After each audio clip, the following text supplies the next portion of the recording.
ജമ്മു കശ്മീരിലെ ഷോപ്പിയാനിൽ നിന്നും വൻ ആയുധശേഖരം കണ്ടെടുത്തു. 3 ലഷ്കർ ഇ തോയ്ബ ഭീകരരെ വധിച്ച സ്ഥലത്ത് നടത്തിയ തെരച്ചിലാണ് ആയുധശേഖരം കണ്ടെടുത്തത്. ജമ്മു കശ്മീരിലെ ഷോപ്പിയാനിൽ സൈന്യവുമായി നടത്തിയ ഏറ്റുമുട്ടലിനൊടുവിലാണ് 3 ലഷ്കർ ഇ തോയ്ബ ഭീകരരെ വധിച്ചത്.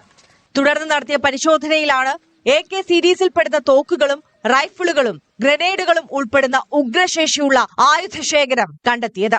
AK സീരീസ് തോക്കിൽ ഉപയോഗിക്കുന്ന വെടിയുണ്ടകളുടെ വലിയ ശേഖരവും കണ്ടെടുത്തു. ഷോപ്പിയാനയിലെ ഷൂക്കൽ കെല്ലറിലെ ഇടതൂർന്ന വനങ്ങളിലാണ് ഭീകരർ ഒളിച്ചിരുന്നത്. ഭീകരരുടെ സാന്നിധ്യം അറിഞ്ഞാണ് CRPF ജവാന്മാരും ജമ്മു കശ്മീർ പോലീസും ചേർന്ന് സംയുക്ത പരിശോധന നടത്തിയത്. ഓപ്പറേഷൻ കെല്ലർ എന്ന് പേരിട്ട ഓപ്പറേഷനിലാണ് പ്രാദേശിക കമാൻഡർ ഉൾപ്പെടെ 3 ഭീകരരെ വധിച്ചത്. ഭീകരത ഇല്ലാതാക്കാനുള്ള ദൌത്യത്തിൽ ഇന്ത്യൻ സൈന്യം അചഞ്ചലമായി തുടരുമെന്നും ശക്തമായി നേരിടുമെന്നും സേന വാർത്താക്കുറിപ്പിൽ വ്യക്തമാക്കി. National desk news 18. India Pak വെടിനിർത്തൽ ധാരണ നിലവിൽ വന്ന ശേഷമുള്ള ആദ്യ കേന്ദ്ര മന്ത്രിസഭാ യോഗം ചേർന്നു. പ്രധാനമന്ത്രിയുടെ വസതിയിലാണ് യോഗം നടന്നത്. അതിർത്തിയിലെ സാഹചര്യം എന്തെന്ന് മന്ത്രിസഭാ യോഗം വിലയിരുത്തി. സുരക്ഷാ കാര്യങ്ങൾ പരിഗണിക്കുന്ന ക്യാബിനറ്റ് സമിതി യോഗവും ഇന്ന് ചേർന്നു. ഇന്ത്യ പാക് DGMO തല ചർച്ച 48 മണിക്കൂറിനകം വീണ്ടും നടത്താനാണ് ധാരണ. അതിനിടെ നിലവിലെ സാഹചര്യങ്ങൾ വിശദീകരിക്കാൻ സംയുക്ത സേനാ മേധാവിയും 3 സൈനിക മേധാവിമാരും രാഷ്ട്രപതി ദ്രൗപദി മുർമുവിനെ കണ്ടു. അബദ്ധത്തിൽ അതിർത്തി കടന്നപ്പോൾ പാകിസ്ഥാൻ കസ്റ്റഡിയിലെടുത്ത BSF ജവാനെ ഇന്ത്യക്ക് കൈമാറി. ഏപ്രിൽ 23-ന് പാകിസ്ഥാൻ റേഞ്ചേഴ്സ് കസ്റ്റഡിയിലെടുത്ത BSF ജവാൻ പൂർണം കുമാർ സാഹുവിനെയാണ് ഇന്ന് രാവിലെ ഇന്ത്യക്ക് കൈമാറിയത്. രാവിലെ 10:30-ന് അമൃത്സറിലെ അട്ടാരി ജോയിന്റ് ചെക്ക് പോസ്റ്റ് വഴി ഇന്ത്യക്ക് കൈമാറിയെന്ന് BSF പ്രസ്താവനയിലൂടെ അറിയിച്ചു. പഹൽഗാം ഭീകരാക്രമണത്തെ തുടർന്ന് പാകിസ്ഥാനുമായുള്ള പിരിമുറുക്കത്തിനിടെയായിരുന്നു BSF ജവാൻ കസ്റ്റഡിയിലാകുന്നത്. അതേസമയം രാജസ്ഥാനിലെ ജയ്സാൽമീറിൽ നിന്ന് ഇന്ത്യ പിടികൂടിയ പാകിസ്ഥാൻ റേഞ്ചറിനെ പാകിസ്ഥാന് കൈമാറി. സിന്ധു നദീജല കരാർ റദ്ദാക്കിയ നടപടി പിൻവലിക്കണമെന്ന് പാകിസ്ഥാൻ ഇന്ത്യയോട് ആവശ്യപ്പെട്ടതായി സൂചന. വെടിനിർത്തൽ കരാർ നിലവിൽ വന്ന സാഹചര്യത്തിൽ സംഘർഷ സമയത്ത് എടുത്ത തീരുമാനം പിൻവലിക്കണമെന്നാണ് ആവശ്യം. എന്നാൽ ഇന്ത്യയുടെയോ പാകിസ്ഥാന്റെയോ ഭാഗത്തുനിന്ന് ഇതിൽ ഔദ്യോഗിക സ്ഥിരീകരണം വന്നിട്ടില്ല. തുർക്കിയിലെ INO ദേശീയ സർവകലാശാലയുമായുള്ള ധാരണാപത്രം ഡൽഹി JNU റദ്ദാക്കി. ദേശീയ സുരക്ഷ പരിഗണിച്ചാണ് തീരുമാനമെന്ന് ജവഹർലാൽ നെഹ്റു സർവകലാശാല അധികൃതർ വ്യക്തമാക്കി. JNU രാഷ്ട്രത്തോടൊപ്പം നിൽക്കുന്നുവെന്നും സർവകലാശാല Xൽ കുറിച്ചു. കേണൽ സോഫിയ ഖുറേഷിയെ ഭീകരവാദികളുടെ സഹോദരിയെന്ന് വിശേഷിപ്പിച്ച മധ്യപ്രദേശിലെ BJP മന്ത്രിക്കെതിരെ കേസെടുക്കാൻ നിർദ്ദേശിച്ച് ജബൽപൂർ ഹൈക്കോടതി.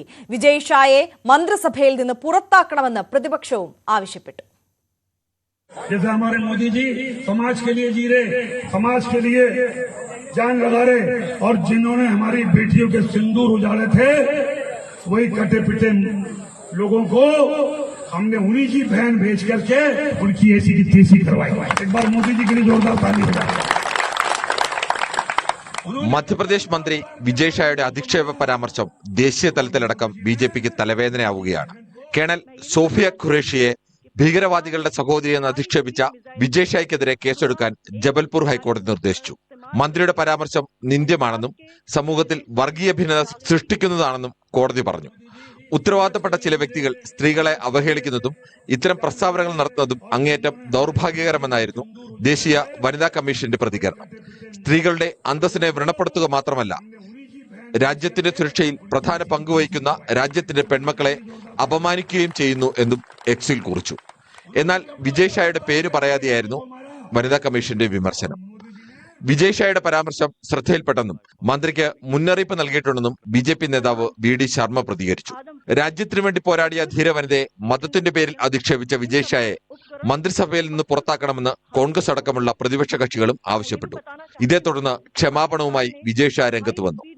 ആവേശത്തിൽ വാക്കു വഴുതിപ്പോയതാണെന്നും താൻ ദൈവമല്ലെന്നും മനുഷ്യനാണെന്നും 10 തവണ ക്ഷമ ചോദിക്കുന്നതായും വിജയ് ഷാ പറഞ്ഞു. വിജയ് ഷായ്ക്കെതിരെ BJP നടപടിയെടുത്തേക്കുമെന്നും സൂചനയുണ്ട്. നമ്മുടെ പെൺമക്കളുടെ നെറ്റിയിലെ സിന്ദൂരം തുടച്ചവരെ പാഠം പഠിപ്പിക്കാൻ മോദി അവരുടെ സഹോദരിയെ തന്നെ അയച്ചു. ഇതായിരുന്നു ഒരു സർക്കാർ പരിപാടിയിൽ കേണൽ സോഫിയ ഖുറേഷിയെ അധിക്ഷേപിച്ചുകൊണ്ട് BJP മന്ത്രി പറഞ്ഞത്. National desk news 18. ചൈനയുടെ ഔദ്യോഗിക വാർത്താ ഏജൻസി സിൻഹുവിന്റെയും Chinese communist party tabloid global ടൈംസിന്റെയും എക്സ് അക്കൌണ്ടുകൾ ഇന്ത്യ നിരോധിച്ചു. അരുണാചൽ പ്രദേശിലെ സ്ഥലങ്ങളുടെ പേര് മാറ്റുന്ന ചൈനയുടെ നടപടി അസംബന്ധമാണെന്നും ഇന്ത്യ പ്രതികരിച്ചു. ഇന്ത്യ പാകിസ്ഥാൻ സംഘർഷത്തിന് അയവ് വന്നതിന് പിന്നാലെയാണ് ചൈനയുടെ പ്രകോപനം. ഇതിന് ശക്തമായ മറുപടിയാണ് ഇന്ത്യ നൽകിയത്. ചൈനയുടെ ഔദ്യോഗിക വാർത്താ ഏജൻസി സിൻഹുവിന്റെയും ചൈനീസ് കമ്മ്യൂണിസ്റ്റ് പാർട്ടിയുടെ പത്രമായ പീപ്പിൾസ് ഡെയിലിയുടെ ടാബ്ലോയിഡ് ഗ്ലോബൽ ടൈംസിന്റെയും എക്സ് അക്കൌണ്ടുകൾ ഇന്ത്യ നിരോധിച്ചു. ഇന്ത്യ പാക് സംഘർഷ സമയത്ത് ഇന്ത്യക്കെതിരെ വസ്തുതാവിരുദ്ധ വാർത്തകൾ തുടർച്ചയായി നൽകിയതിനെ തുടർന്നാണ് നിരോധനം. തെറ്റായ വാർത്തകൾ നൽകും മുമ്പ് വസ്തുതയും ഉറവിടവും പരിശോധിക്കണമെന്ന് നേരത്തെ ഇന്ത്യൻ എംബസി ആവശ്യപ്പെട്ടിരുന്നു.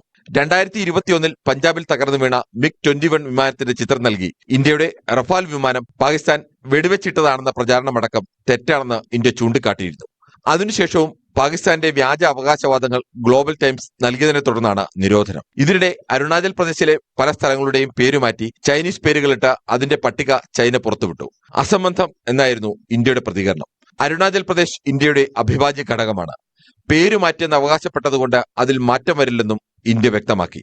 International desk, news 18. INS വിക്രാന്തിന്റെ ലൊക്കേഷൻ തേടിയുള്ള ഫോൺ വിളി കേസിൽ പ്രതിയുടെ മാനസികാരോഗ്യ സർട്ടിഫിക്കറ്റിനെ കുറിച്ചും അന്വേഷണം. ലഹരി വസ്തുക്കൾ ഉപയോഗിക്കുന്നത് മൂലമുള്ള മാനസിക പ്രശ്നങ്ങൾക്ക് ചികിത്സ തേടുന്ന വ്യക്തിയാണെന്ന മെഡിക്കൽ സർട്ടിഫിക്കറ്റാണ് ഇയാൾ ഹാജരാക്കിയിട്ടുള്ളത്. ഇത് നൽകിയ ഡോക്ടറുടെ മൊഴി രേഖപ്പെടുത്താനുള്ള നീക്കം അന്വേഷണ സംഘം തുടങ്ങി. പോലീസിന് പുറമെ കേന്ദ്ര ഏജൻസികളും ഇക്കാര്യത്തിൽ അന്വേഷണം നടത്തുന്നുണ്ട്.